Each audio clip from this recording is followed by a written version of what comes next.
Welcome to TDS studios. Friends எல்லாம் சூப்பராக இருப்பீங்கன்னு நினைக்கிறேன். இன்றைக்கி உலக தாய்மொழி தினமாக, அதனால் நம்ம தாய்மொழியான தமிழுக்கு ஒரு பெரிய வணக்கத்தை சொல்லிட்டு இன்றைக்கி நிகழ்ச்சிக்கு நம்ம போவோம். சரிங்களா?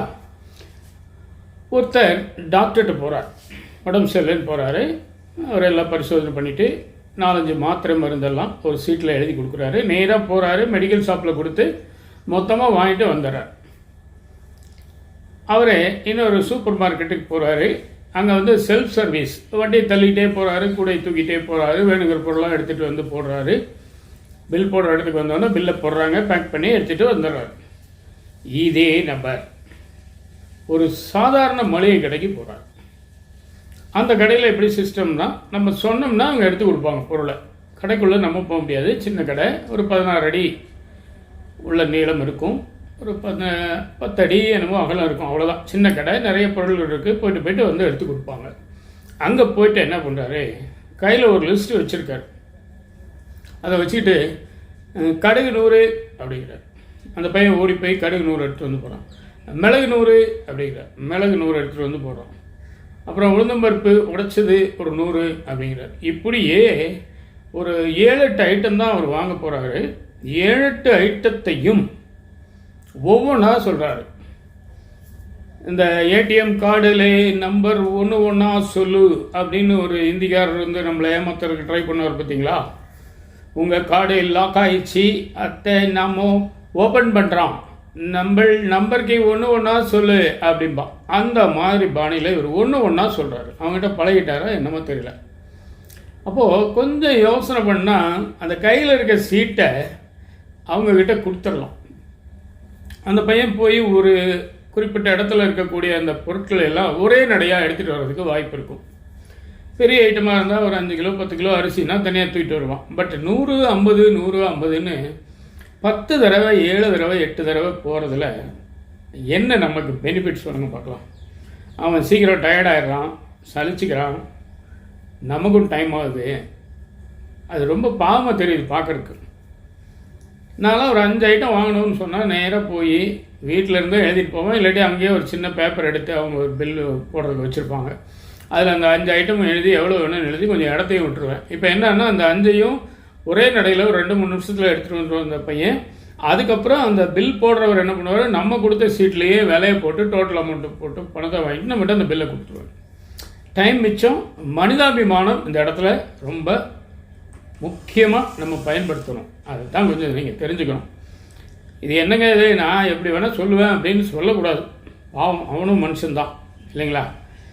அத்தனைக்கும் கடையில் வேலை செய்கிற பையன்தான். அவனுக்கு சிறப்பான ஊதியமெல்லாம் கொடுக்க போகிறதில்ல. அவனை படுத்தக்கூடாது நம்ம அப்படிங்கிறது ஒரு கருத்து. இது இன்னைக்கு நேற்று இல்லைங்க, இது அந்த காலத்துலேருந்தே இது இருக்குது. அதுக்கு ஒரு உதாரணம் இருக்குது.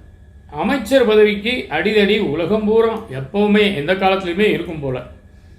அந்த காலத்தில் அக்பருடைய அரசவையில் ஒரு அமைச்சரை போடுறதுக்காக முயற்சி பண்ணுறாங்க. அப்போ மகாராணி என்ன சொல்கிறாங்க, எங்கள் சொந்தக்கார பையன் ஒருத்தன் இருக்கான், அவனை தான் அமைச்சராக போடணும் அப்படிங்கிற.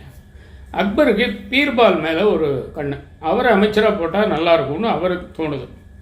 சரி, ஒரு போட்டி வைப்போம், அந்த சோதனையில் உங்கள் சொந்தக்கார பையன் ஜெயித்தான்னா அவனையே நம்ம அமைச்சராக்கிடலாம் அப்படின்னு. சரி, அப்போ அரண்மனையில் நிற்கிறாங்க. அங்கே தூரத்தில் ஒரு கொஞ்சம் தூரம், கண்ணு கட்டின தூரம்னு வச்சுக்கலாம், அங்கே ஒரு ஊர்வலம் போயிட்டுருக்கு. அப்போ இந்த ராணியுடைய சொந்தக்காரனை கூப்பிட்டு, நீ இப்போ அது என்னென்னு கேட்டு வா அப்படிங்கிற. இவன் ஓடுறான், திட்டுன்னு ஓடி போய் அங்கே போயிட்டு ஏதோ கேட்டுட்டு வந்துடுறான். அது ஒரு கல்யாண ஊர்வலம் அப்படிங்கிறான். சரி, யார் யாருக்கு கல்யாணம் அப்படின்னா அதை அவன் கேட்கல. மறுபடியும் ஓடுறான். ஓடி போயிட்டு வந்து இன்னாருக்கும் கல்யாணம், இன்னார் பொண்ணு இன்னார் பையன்னு டீட்டெயிலாக சொல்லிட்டான்.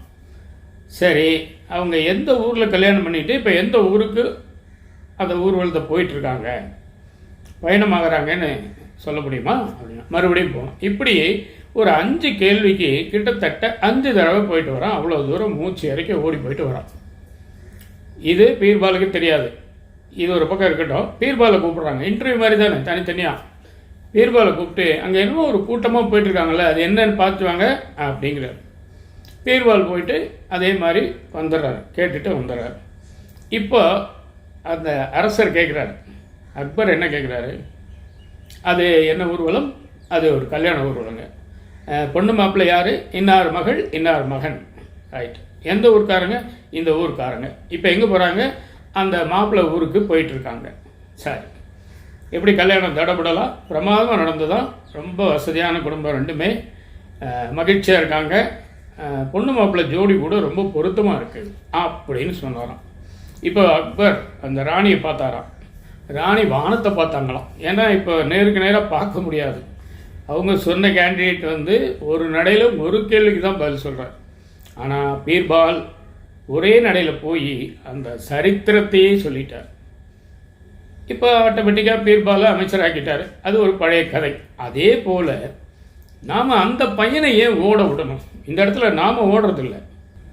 ஆனால் நாம் ஒரு பொருள் வாங்குகிற இடத்துல அந்த விற்பனை பையனை வந்து நம்ம பாடப்படுத்துகிறோம். அப்படி இல்லாமல் ஒரு சின்ன சீட்டில் எழுதி கொடுக்கலாம் இல்லைங்களா?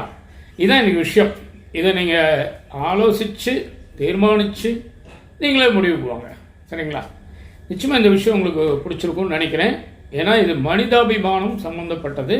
இந்த காலகட்டத்துக்கு மிகவும் தேவையான ஒன்று. யார் எக்கேடு கெட்டு போனால் எனக்கு என்ன அப்படின்னு யாரும் இருக்காதீங்க. இப்போ நம்ம ஒரு கஷ்டத்தில் இருக்கும்போது அடுத்தால் இதே மாதிரி நினைக்கும் பட்சத்தில் நம்மளுக்கு யாருமே உதவுறதுக்கு இருக்க மாட்டாங்க.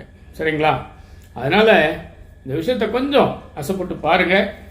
நிச்சயமாக அந்த விஷயம் உங்களுக்கு பிடிச்சிருக்கும்னு நம்புகிறேன். உங்கள் கருத்துக்களை எதிர்பார்க்குறேன்.